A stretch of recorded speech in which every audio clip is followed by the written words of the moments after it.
Radio Cleu, tu punto de encuentro. Bien amigos, ya estamos de regreso aquí en nuestro programa Se hace camino al andar. El día de hoy hablando de este tema interesante, el lenguaje performativo, en donde, se habla no solamente o se dice que no solamente con las palabras hacemos referencia a algo independientemente de ellas, sino de algo que se va a realizar.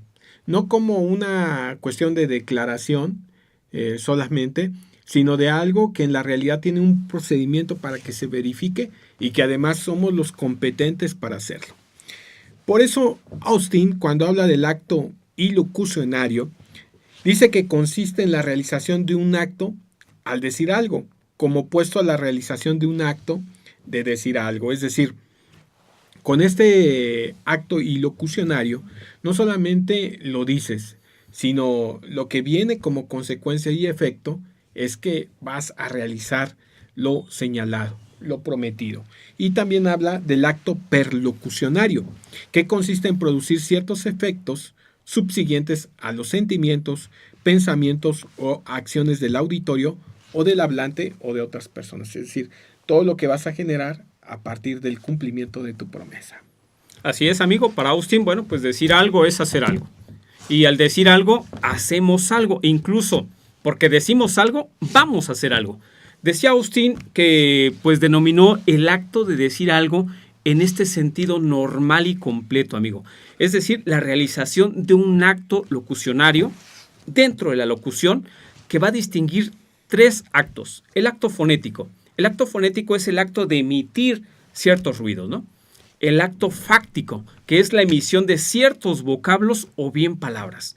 Y por último, el acto retórico, que es la realización de un acto de usar esos vocablos con un cierto más o menos definido sentido y referencia. Es decir, lo va a llegar a la realización.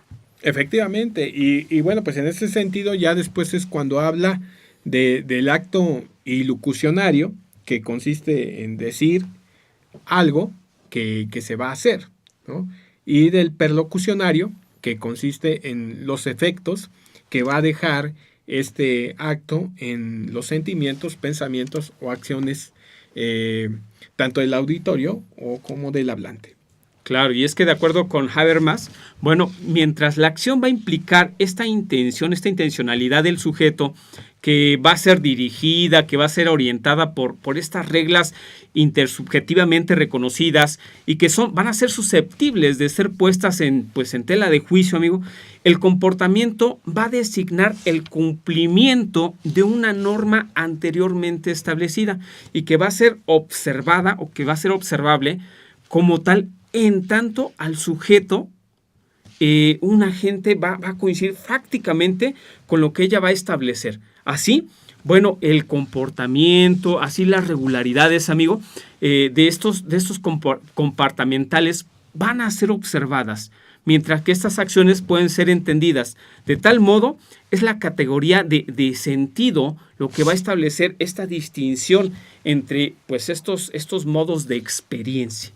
Sí, con todo esto que acabamos de decir de Austin, de Steller, de Habermas, realmente nos sitúa esta comunicación lingüística como un conjunto de objetos que, pueden ser susceptibles de ser estudiados tanto en el ámbito filosófico como en el ámbito sociológico, como en el ámbito psicológico y obviamente de la lingüística.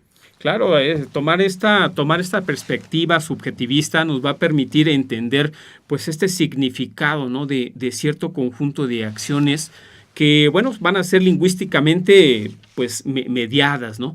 Y no meramente el de describir estos estados de cosas que van a ser expresados en enunciados observacionales.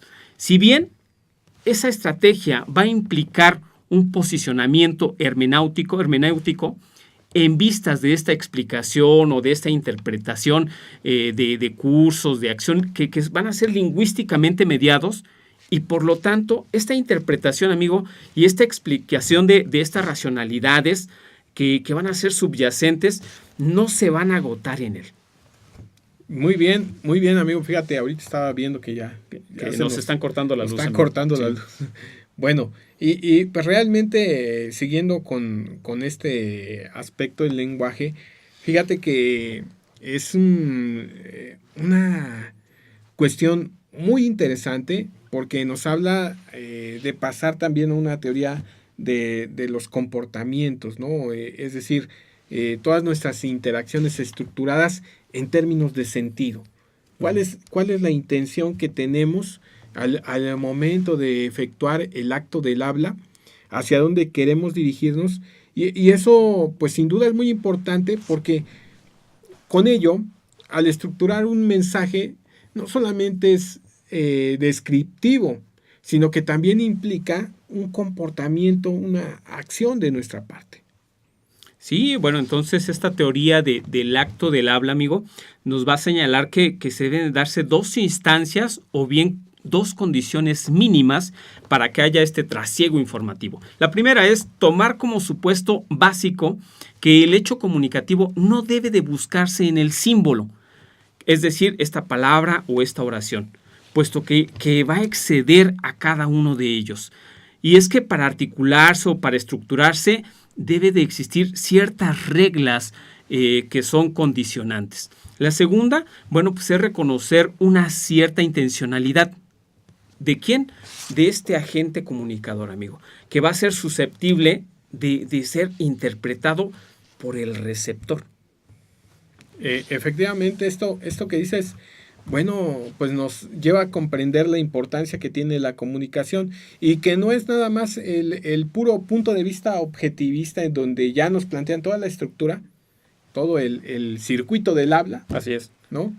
Y ya con eso se acaba todo. No, sino que en realidad aquí lo importante es también observar cómo el comportamiento del sujeto deja atrás esa idea de que el mensaje sea una mera descripción estructurada a partir de las reglas lingüísticas, sino que también es el punto previo para que podamos actuar de acuerdo a lo que hemos dicho.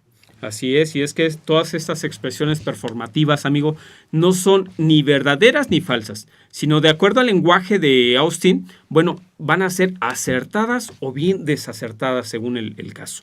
Y es que de todo este levantamiento, de toda esta aceptación de estas anteriores condiciones que se van a desprender de esta teoría del lenguaje, amigo, ha de formar parte de una teoría que va a concluir en la acción.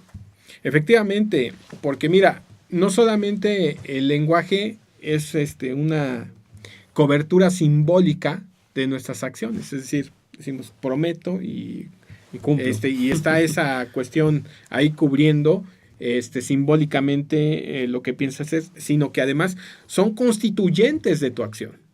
O sea, fueron previas y ahora se están incorporando para que en la realidad tú cumplas con la promesa pactada, inaugures ese curso, des el regalo prometido, que eso es una película muy bonita además.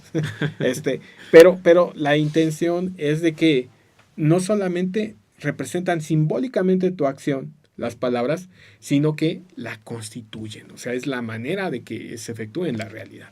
Claro, amigo, fíjate que para un autor, Judith Butler, que va a seguir el camino de Derrida, bueno, pues nos asume esta idea de que la performatividad y toda la capacidad para crear esta situación que se nombra es en la medida en que este acto de habla se reitera.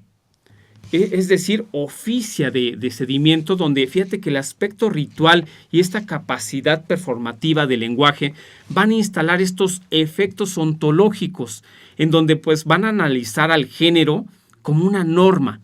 Butler nos señala que la autoridad de la norma se acumula en cada reiteración. Es decir, al mismo tiempo que su capacidad está en ese devenir, precisamente aquí va a sostener la subversión reformativa de que esta norma es esencial en la medida de que pues va a depender de su propia ruptura para poder ser. Sí, y fíjate que para apoyar esto, bueno, anterior a Butler, los comentarios de Austin, que en el sentido de utilizar simplemente expresiones o verbos en primera persona, en singular y del presente indicativo, que es más fácil notar estas cuestiones performativas en un yo prometo, yo apuesto, en lugar de él apuesta, en donde, o él promete, donde es una cuestión más descriptiva y por lo tanto no configura ninguna acción. Sin embargo, cuando dices apuesto, prometo, te voy a dar un regalo, ¿no? Entonces es más bien ahí donde notamos claramente esa cuestión del lenguaje performativo. Claro, y es que estos actos performativos no cobran vida en virtud del poder, ¿no? de un sujeto o bien de la voluntad de este mismo, sino que, bueno, por el contrario, el poder es siempre derivativo y es a través de la voluntad, de la autoridad del sujeto responsable que pues el que va a pronunciar este enunciado, que va a producir este efecto sobre el estado de las cosas. Y es que de este modo, al hablar de performatividad del lenguaje, estamos diciendo que cuando el sujeto habla, está realizando una acción que va a adquirir su fuerza y la legitimidad, algo importante, a partir de la reiteración de la norma. Efectivamente, fíjate, aquí una cuestión de la eficacia performativa, como lo señala Butler, no está dada por la voluntad del sujeto, sino por la apelación a una cita previa. La performatividad no debe comprenderse como el acto mediante el cual un sujeto da vida a lo que nombra, sino antes bien como ese poder reiterativo del discurso para producir los fenómenos que regula e impone. Es maravilloso esto del lenguaje performativo. Así es, y es que, bueno, si el poder que tiene pues el discurso de producir estos efectos que nombra o implica esta performatividad, el discurso no es meramente descriptivo, sino es capaz de interpelar a sujetos que no son anteriores a este acto, sino que van a cobrar vida al ser nombrados. Es decir, tanto los sujetos como los actos van a emerger a partir de un proceso de reiteración. Efectivamente, fíjense nada más esta importancia, o sea, no es que dependa de la voluntad del sujeto, pero tampoco es que en el momento como magia cobre vida a lo que nombra, sino que precisamente se debe a la cita previa. Es, creo que contundente, como tú lo has dicho. Estamos llegando al final de nuestro programa. Para nuestros ciberescuchas va la pregunta del día de hoy: ¿en qué consiste el lenguaje performativo? Está muy fácil. Pueden checar ustedes algunos libros o alguna bibliografía, algunos trabajos. Los actos del habla de John Searle, promesas deconstruidas de Austin, Derrida y Searle, por Jesús Navarro Reyes de la Universidad de Sevilla.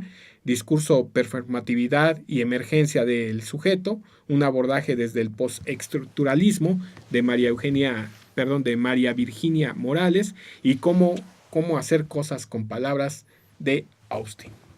Amigo, pues hemos llegado al final de nuestro programa.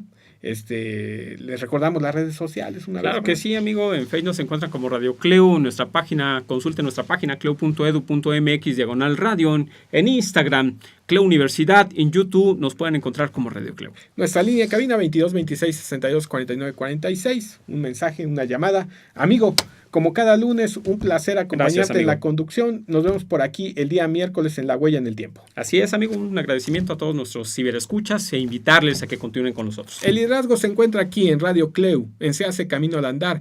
Muchas gracias por su atención. Sean felices. Hasta la próxima. Radio Cleu, tu punto de encuentro.